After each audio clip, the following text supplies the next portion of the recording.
I'm Barbara Pearson-Rac, and I'm here today to interview Dr. Robin Oshman, who has been practicing medicine in Westport for the past 35 years. We will discuss her noteworthy career into medicine, including both her hurdles and successes. Dr. Oshman, thank you so much for sharing your story. Why don't you start at the beginning? How and when did you decide to become a physician? So Barbara, first let me say it's a pleasure to be here and an honor to be interviewed by you. And I'll start by saying I really started as a graduate student in microbiology before I decided to enter into medicine. And then I decided to make medicine my career and eventually became a dermatologist. Well, you told me some interesting stories when you were a PhD student and why you decided that wasn't the career route for you. You want to share that? Because it reflects the role of women and some of the struggles that you had. So it was interesting. I found that going to graduate school was more difficult than going to medical school.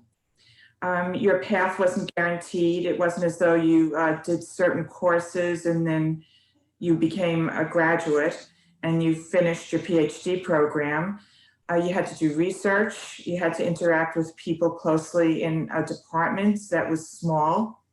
In my department, there was only one female who was a professor in the department doing research. And luckily, I had a graduate student with me who was also a woman. And we were the only two women in the program at the time in the microbiology department. And I didn't feel as though the women there were treated fairly at times. There was one instance, for an example, where I had taken a course and it was given by the professors in the department, and I had scored the highest score on all the exams and was given a mediocre grade at the end because I was told that the male students in the room, they knew that the male students knew more than I knew. So, there were certain instances like that. That was just one. And I didn't feel that the only professor who was a woman in the department was treated fairly by her colleagues. So I think that experience also made me feel like I needed to do a different career. And also, there was the problem where if you became a postdoc after completing your PhD, it seemed like if you were a woman, you would never be able to have your own lab. You would never be in charge. You would be a perpetual postdoc in someone's laboratory. And you'd also have to move around the country in order to advance. At that time, I didn't feel comfortable about that and wanted to stay in one place. I was planning on having a family. My husband was a physician. It would be difficult for us to move around. So I chose to try a career in medicine instead. And I'm very grateful that I did and happy that I made that career choice. Now, you went to medical school at Brown, so you had an interesting situation when you were in medical school. Why don't you talk about that? The role of decision about, family versus career. So at that point, I felt that I really would like to start a family. I think women are always told that their clock is ticking and, you really want to have children, you have to get it done. And so my husband and I decided to have a child, and I was in the second year of medical school at Brown, and I had my son when I was in my second year.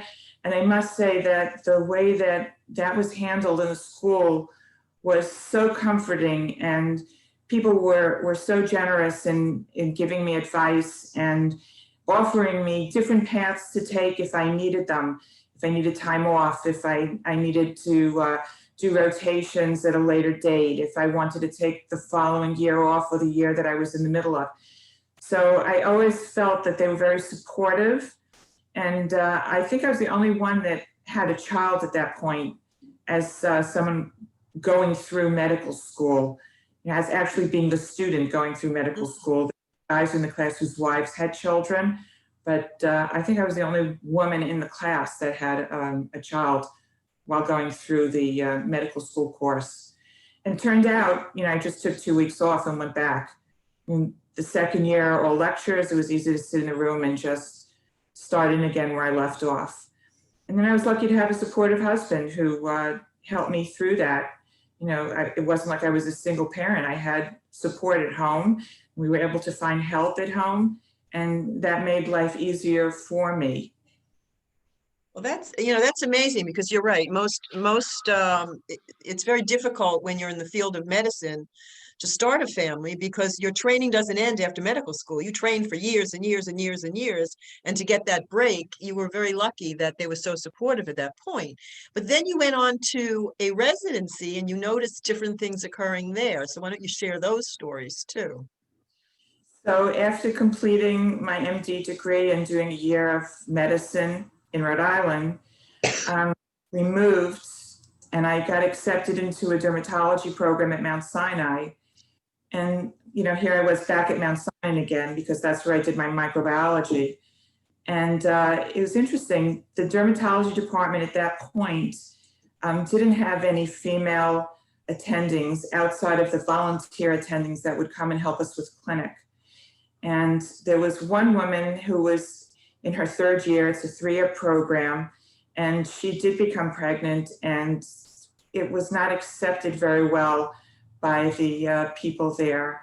And she had a more difficult time than I did when I was in medical school. So, it just depended on the time and the place. And what's very interesting is here we are about 30 years later, and for the first time in Mount Sinai's history, there is the chairman of the department has just been named, and it's a woman. Wow. So here they've progressed to actually having a woman chairman in that department. So things change. It takes time. Sometimes it's slower than we'd like, but I think with time, people accept things more. They see things more. They see the roles that women can play, and that they can take on responsibility, and they can do great jobs. And finally, they come around to giving people the positions they deserve. Well, also the enrollment in medical school now, the difference between the gender differences changed dramatically too, hasn't it? Oh, absolutely. When I was enrolled, they were taking about 40% women and 60% men. And now it's reversed. Now at Brown, they have 60% women, medical students, and 40% men. So, even that's reversed. Yeah. What's a little disquieting is they show statistics that when women do finish their programs and they start practicing, there are about 40% of women physicians that stop practicing even today to raise family. They feel like they have a more responsible job in doing that. And hopefully that will change a little bit in the future. Maybe, we need more support programs, more help with family programs, things in that direction. And I'm sure eventually that will come too when people see that there is a need for that. Yeah. Now, how did you decide on dermatology? So it's such a great specialty. It encompasses everything. You see things from pediatrics through geriatrics. You do medicine, you do surgery. It just is a pleasant specialty. People can see whether they're getting better. So it's very rewarding. Your patients open up to you. They talk a lot. They share a lot of their lives with you. And you can spend time with them discussing, not just their skin, but all aspects of their lives. So I find it very interesting, and I'm constantly learning, always going to courses and lectures, and there's a lot of research going on in dermatology, a lot of new medications coming out for things like psoriasis or, alopecia areata, where people lose a lot of hair, things that we couldn't treat very well in the past. So with these new breakthroughs, even for melanoma, which is a type of skin cancer, there's more hope in that field. So there's just so much to learn, and you never stop learning. And it's just wonderful to interact with people. So it's a field that I enjoy. Well, coming from a medical family, you are truly a compassionate, wonderful doctor. You represent what medicine is supposed to be about, your interaction with your patients and your caring. I found your story about how you opened up your practice in Westport to be really interesting. And I'd like you to share that because that really showed women power, I think. Well, after I finished my program, I decided that I wasn't going to join anyone. I decided to just open my own practice. And my husband and I and my son moved to Westport, Connecticut. And I was the first dermatologist who was a woman to open a practice in Westport. And I had a lot of women patients when I started. Now it's about 50-50 men and women. But when I started, a lot of the women were really happy to have a physician that they could identify with. And I also opened up a second practice in New Canaan. I was the first woman dermatologist to open in New Canaan. They didn't have a dermatologist when I opened at the time. So, this is going back a number of years. So that was interesting. And I was accepted immediately. It was all uphill from there. I never had a problem. You talked about, though, when you first came here, that the referral systems were already set up among a male network of doctors. And you had to sort of go around that and develop your own network, which I found fascinating. So what I did was I became affiliated with Norwalk Hospital, since that's the closest hospital to where I was practicing.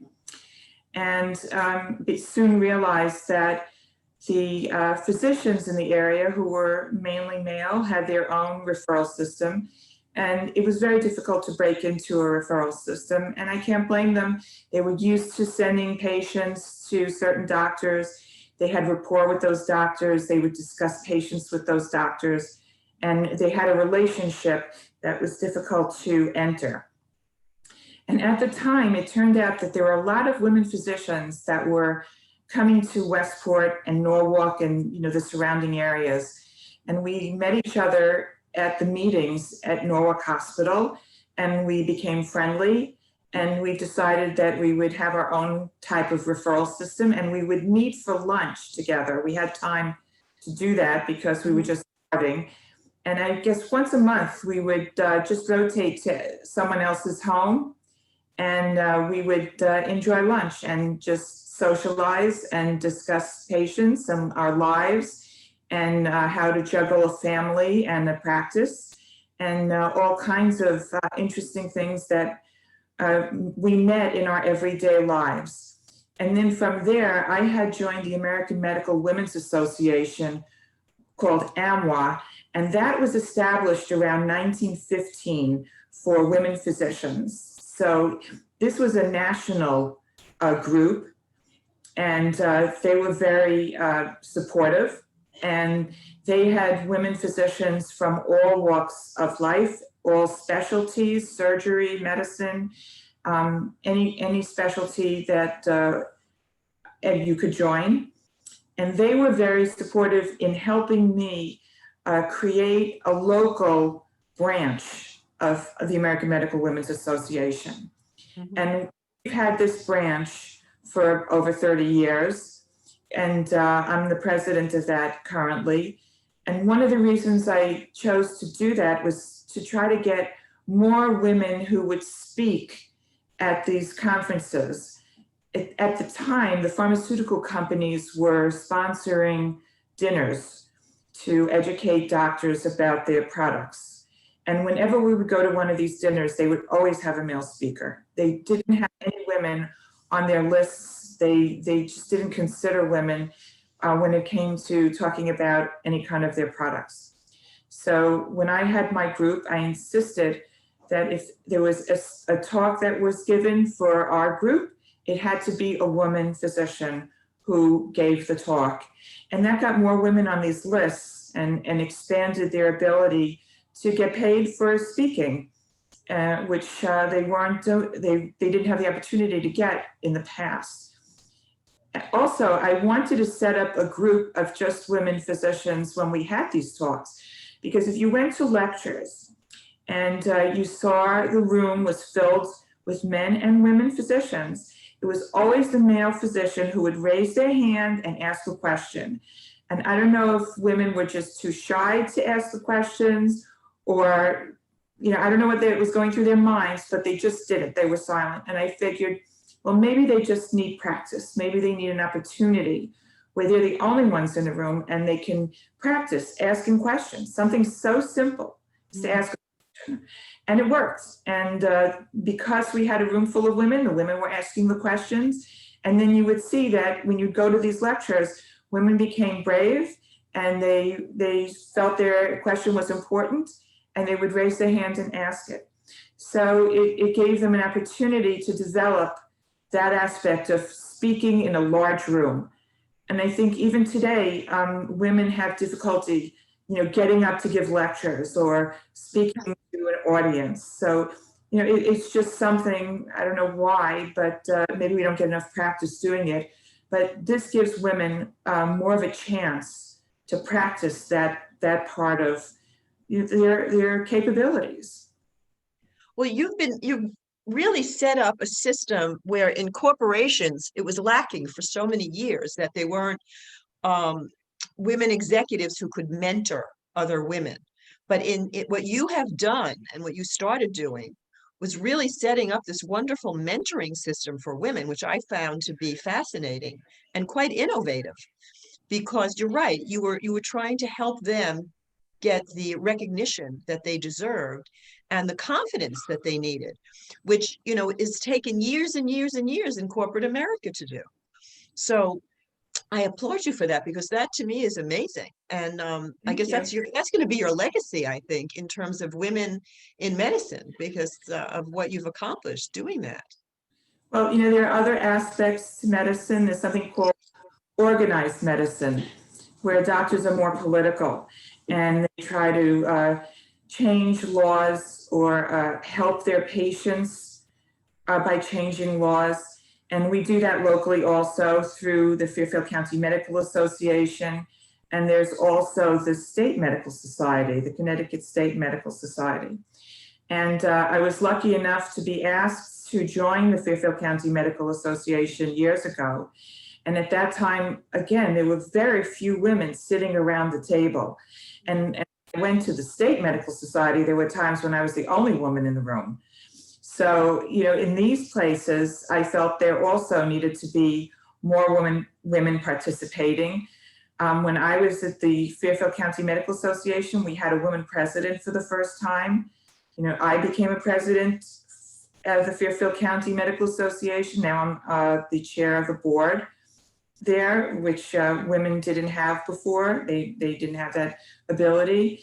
And I've been able to get more women onto the board so we can discuss issues that might be more relevant to our practice, and to lobby for things that might be more relevant for female physicians and our patients, and also male physicians. It's not like we're excluding anyone, but at least you get a woman's opinion, which many times is different. It's a different viewpoint. It's a different way of thinking. It's better to have, a group of people with varied interests participating and discussing issues and coming to conclusions and ways of handling them, than to just have it in, one group of people discussing a matter. So I think on both those levels, at the state level and at the local level, we've been able to get more women in. I was on the nominating committee for the State Medical Society, and I was able to get the first woman president in there as a nominating person on the committee. And they've been around since the 1700s. So it was time for a woman to be president there. I was happy to do that. And it's a slow process, but I think as more and more women get involved and do more things and see that they have a role in this and they can accomplish these things, we'll see more women getting involved and doing more to help their patients, their colleagues, other women. And I've just seen it as an uphill battle, not something that is difficult, but you move uphill. You don't stay down. You keep moving, and I think I think it works. It just takes Well, time. yeah, clearly you're a powerhouse, but not, I think you probably did it in a very subtle way. You know, and you took your little baby steps. I think this took a while to get it all together. But when you look at the whole picture of what you've accomplished in terms of roles of women in medicine, I think it's amazing. And I think you've done, I think you should be very proud of what you've been able to accomplish. I don't think you set out really to think you were going to be that powerful, but I think you've become a powerhouse in this field of mentoring other female doctors.